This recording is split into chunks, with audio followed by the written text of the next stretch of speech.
अब हम दूसरे स्तंभी यज्ञ की चर्चा करते हैं, जो धर्म के मूल स्तंभ हैं। उस स्तंभ की हम चर्चा करते हैं, यज्ञ। जब यज्ञ की बातें आती है हमारे सामने, तो यह केवल देव यज्ञ हमारे मस्तिष्क में नाचने लगता है। कोई कहे आपसे कि भैया हम यज्ञ करेंगे, तो आप तुरंत हवन की व्यवस्था कर दोगे। इससे ज्यादा सोच लोग नहीं बना पाता। केवल अग्निहोत्र में ही हम सिमट कर रह गए कि बस यज्ञ यही है, इसे कर लो, तुम्हारा यज्ञ पूरा हो जाए। लेकिन जब गहन चिंतन अध्ययन करेंगे, तब आपको ज्ञात होगा कि यज्ञ का स्वरूप तो बहुत ही विस्तृत है। यज्ञ के एक स्वरूप की चर्चा हम यहां करना चाहते हैं, क्योंकि अगर उस यज्ञ के उस स्वरूप को हम नहीं समझेंगे तो यज्ञ अधूरा रह जाएगा। आज जो हम देव यज्ञ करते हैं, ब्रह्म यज्ञ करते हैं, पितृ यज्ञ करते हैं, अतिथि यज्ञ करते हैं, बलि वैष्णव देव यज्ञ करते हैं, इन सबका आधार क्या है? इन सारे यज्ञों को करने की प्रेरणा हमें कहां से मिली? यार, ये समाज का मूल आधार कैसे बन गया, यह समझने की आवश्यकता है। तो जब इतिहास के झरोखे में हम जाते हैं, इतिहास के पन्नों को उलटते हैं, तब पता चलता है धरती पर एक ज्ञान यज्ञ हुआ,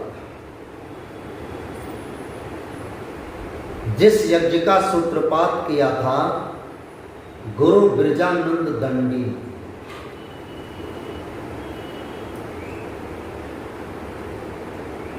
पांच सहस्त्र वर्ष पहले एक महाभारत युद्ध इस धरती पर हुआ था,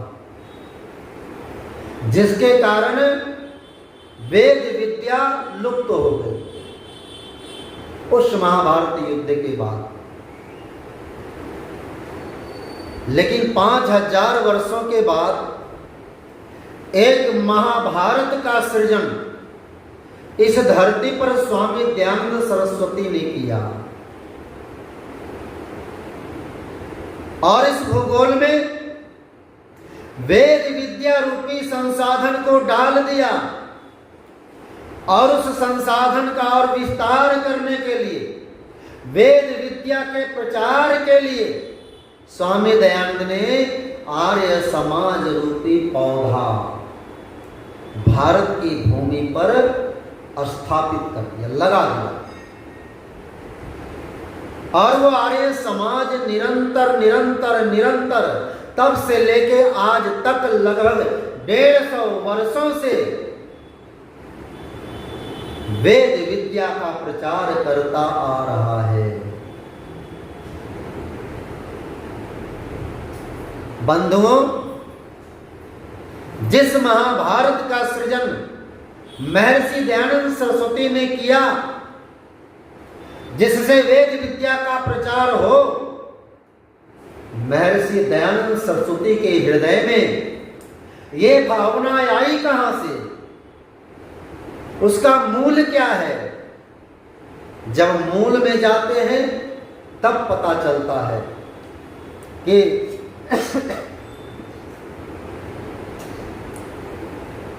लॉर्ड मैकाले ने एक घोषणा किया था 1835 ईस्वी में कि भारत के लोग हाड़ मांस में भारतीय तो दिखाई देंगे, परंतु उनके विचार, उनकी बुद्धि, उसका व्यवहार अंग्रेजियत से सराबोर रहेगा। उसके अंदर अंग्रेजियत समाविष्ट हो जाएगी, वो पश्चिमी सभ्यता के संपोषक बन जाएगा। और ये काम धड़ल्ले से हो रहा था। भारत के बड़े बड़े संभ्रांत लोग जो पढ़े लिखे थे, वे सब मैकाले के झांसे में आ गए। बड़े बड़े समाज सुधारक मैकाले की विद्या को स्वीकार कर लिया, और जिसने मैकाले की विद्या को स्वीकार किया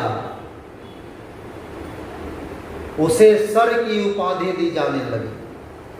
उसे वायसा राय बहादुर की उपाधि दी जाने लगी। भारत के बड़े बड़े राजा, जो छोटे छोटे रियासतों के राजा थे, उसे राय बहादुर से नवाजा जाने लगा, और वो अंग्रेजों के तलवे चाटने प्रारंभ कर दिए। लेकिन इस धरती पर एक महापुरुष पैदा हुए जिनका नाम था गुरु बिरजानंद दंडी।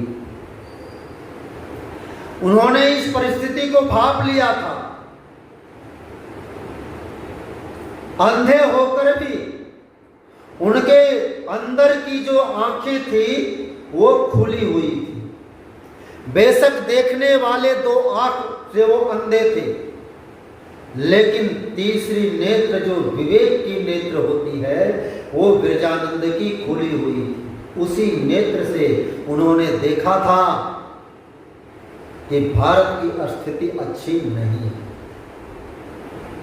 तब उस व्यक्ति ने इस निष्कर्ष पर पहुंचा कि आज जो मैकाले की विद्या सफल होती दिख रही है, इसके पीछे अनार्स ग्रंथों का हाथ है। अनार्स ग्रंथ, जिसका विद्या से कोई लेना देना नहीं, जो मनुष्य को अंधकार की ओर ले जाता है। तब उन्होंने उन ग्रंथों पर कुठाराघात किया और उन्होंने आर्ष ग्रंथों का प्रतिपादन किया। आर्ष ग्रंथों को पढ़ने के लिए लोगों को प्रेरित किया।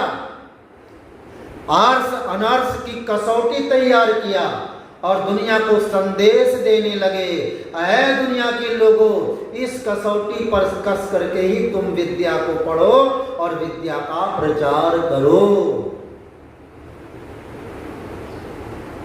अब एक ज्ञान का यज्ञ गुरु बिरजानंद सरस्वती दंडी ने प्रारंभ कर दिया। उसका भी नाम यज्ञ था। अरे परोपकार है, यज्ञ स्वर्ग सोपान है, देव पूजा संगतिकरण और दान है। यज्ञ तो परोपकार का नाम है, और जब तक विद्या नहीं आती है तब तक परोपकार कहां से होगा, कैसे होगा। इसलिए उस दंडी स्वामी ने इस व्यवस्था को बदल करके रख दिया, और जो यज्ञ दंडी बिरजानंद ने प्रारंभ किया, जिसकी प्राण प्रतिष्ठा दंडी बिरजानंद सरस्वती ने किया था, उस यज्ञ में समिधा कौन बने? क्योंकि जब तक समिधाओं का चयन नहीं होगा तब तक ज्ञान यज्ञ पूरा नहीं हो सकता। कोई भी यज्ञ पूरा नहीं होगा।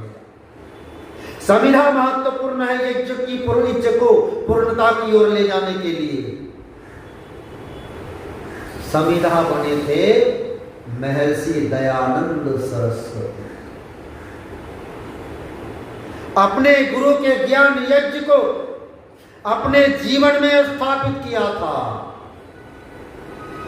कहा जाता है कि गुरु बिरजानंद के हृदय में जितना ज्ञान भरा हुआ था, उन सारे ज्ञान को अपने शिष्य महर्षि दयानंद के हृदय में उड़ेल करके रख दिया। अर्थात दयानंद सरस्वती को विद्या से सुरक्षित कर दिया, संपूर्ण विद्या को उसके अंदर भर दिया। और जब दयानंद सरस्वती अपने गुरु से विद्या अर्जित कर लिए, हृदय में बिठा लिए, तब हृदय में तो आग लगनी थी। ऋषि दयानंद समिधा बने, उस ज्ञान यज्ञ की समिधा बन करके अपने आप को खूब जलाया। इतना जलाया कि ज्ञान की अग्नि प्रज्वलित हो गई। और ऋषि दयानंद की के द्वारा जो ज्ञान की अग्नि प्रज्वलित की गई, उस अग्नि में न जाने कितने लोगों ने अपने जीवन की आहुति दे डाली। सबसे पहले आहुति देने वाले पंडित गुरुदत्त विद्यार्थी, दूसरी आहुति देने वाले पंडित लेखराम, तीसरी आहुति देने वाले स्वामी श्रद्धानंद महाराज, चौथी आहुति देने वाले पंडित राजपाल। ऐसे ऐसे अनगिनत महामनः सपूतों ने यज्ञ में, ज्ञान यज्ञ में आहुति देना प्रारंभ कर दिया। एक श्रृंखला बन गई, बलिदानों की श्रृंखला बन गई, क्योंकि अपने आचार्य के यज्ञ को पूर्ण करना था। ये कोई साधारण यज्ञ नहीं था। ज्ञान का यज्ञ बहुत ही महत्वपूर्ण होता है। बड़े बड़े विद्वान मनीषी इस धरा पर आए, आर्य समाज के नेतृत्व में ज्ञान का संवर्धन किया, जन जन में ज्ञान को बांटा, तब जाकर के ज्ञान यज्ञ आज इस मुकाम तक पहुंचा है कि दुनिया को कहना पड़ता है कि आर्य समाज जो विद्या बांट रही है, वो विद्या निश्चित रूप से संसार के लिए प्रकाश का काम कर रहा है।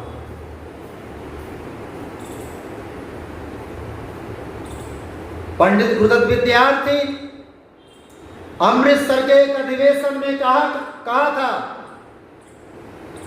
आज लोगों की मनोय स्थिति ऐसी नहीं है कि लोग ऋषि के ज्ञान यज्ञ को समझ सके, ऋषि की विद्या को समझ सके, लेकिन 100-200 वर्ष व्यतीत होंगे तो लोग कहेंगे कि दयानंद सरस्वती की विद्या ही धर्म की रक्षा के लिए सर्वोपरि और उत्तम है। दयानंद सरस्वती ने ऐसा कुरुक्षेत्र सजाया और भारतवर्ष में, पूरी दुनिया में धर्म अधर्म के बीच युद्ध हो रहा है। कोई कुरान को लेकर के आता है, कोई बाइबल को लेकर के आता है, कोई भागवत को लेकर के आता है, कोई कुरान को लेकर के आता है, कोई ना जाने और कौन कौन से अविद्या के ग्रंथ को लेकर आता है। किससे लड़ने के लिए? विद्या से लड़ने के लिए। लेकिन दयानंद सरस्वती ने ऐसी विद्या संसार के सामने रख दिया है कि सारी अविद्या उसके सामने भस्मीभूत हो जाए, सब समाप्त। केवल वेद विद्या ही सर्वोपरि है। कहना पड़ता है, ऋषिराज तेज तेरा चहुओर छा रहा है, तेरे बताए पथ पर संसार आ रहा है।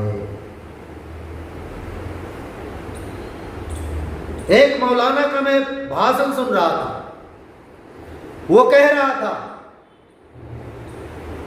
कि इस्लाम को ना आरएसएस से खतरा है, ना हिंदू परिषद से खतरा है, ना और कोई हिंदू संगठन से खतरा है, ना और किसी मजहबों से खतरा है। इस्लाम को खतरा है तो केवल केवल आर्य समाज से खतरा है।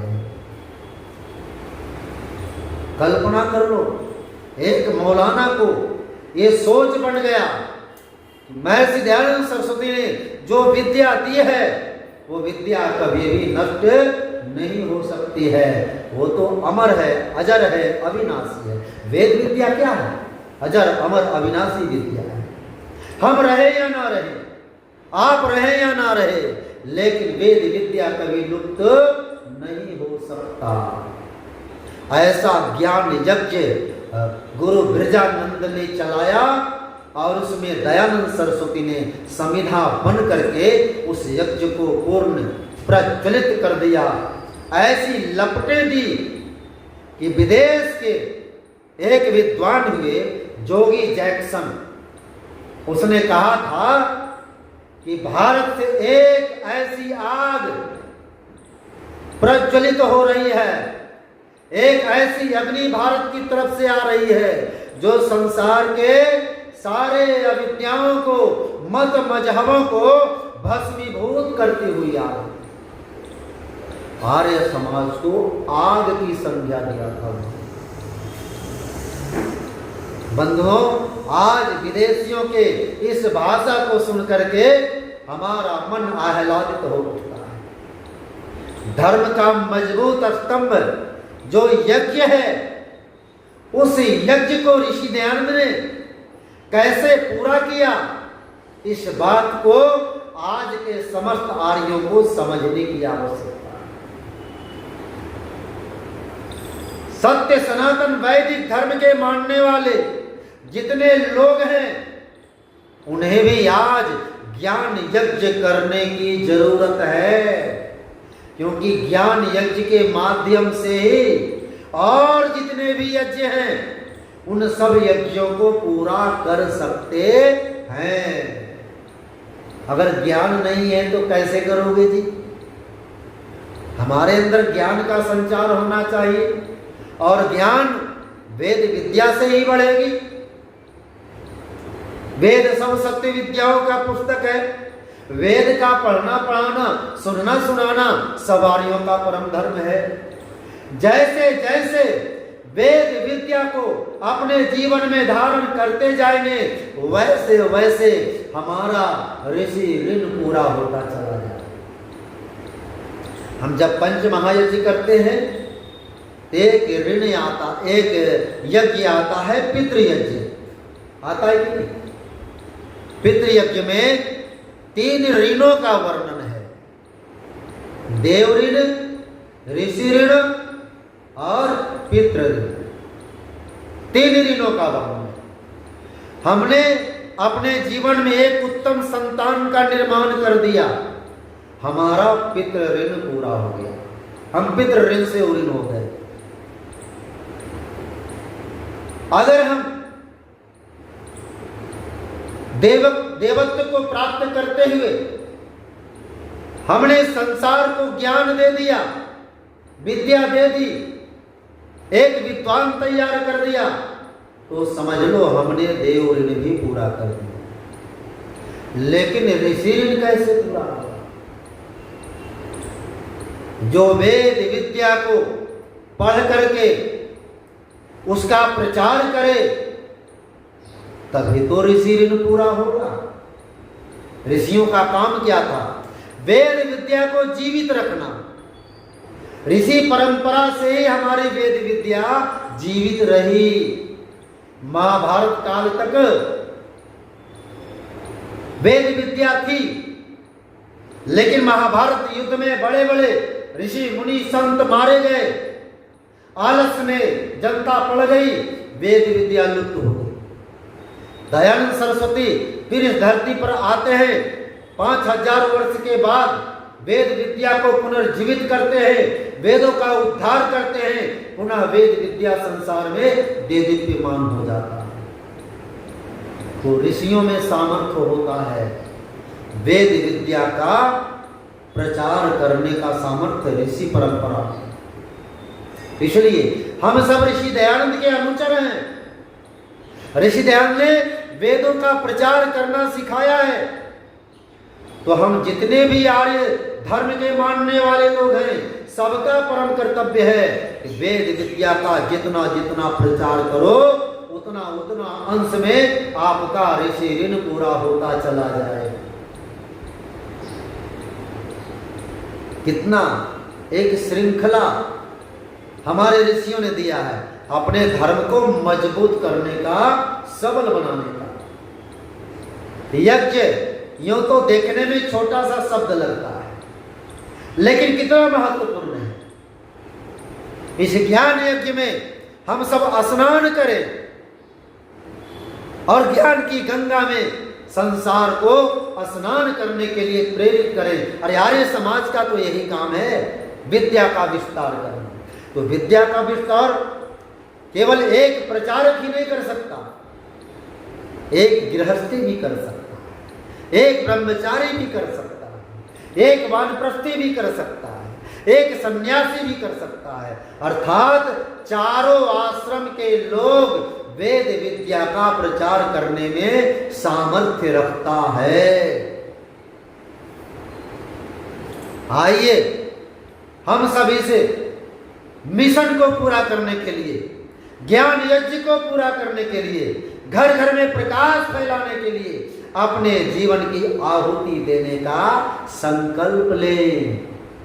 जैसे गुरुदत्त विद्यार्थी ने अपने जीवन की आहुति दी, पंडित लेखराम ने अपने जीवन की आहुति दी, पंडित स्वामी श्रद्धानंद ने अपने जीवन की आहुति दी, वैसे ही सर्वात्मना समर्पित होकर के हम अपने आचार्य की विद्या को जन जन तक पहुंचाने का संकल्प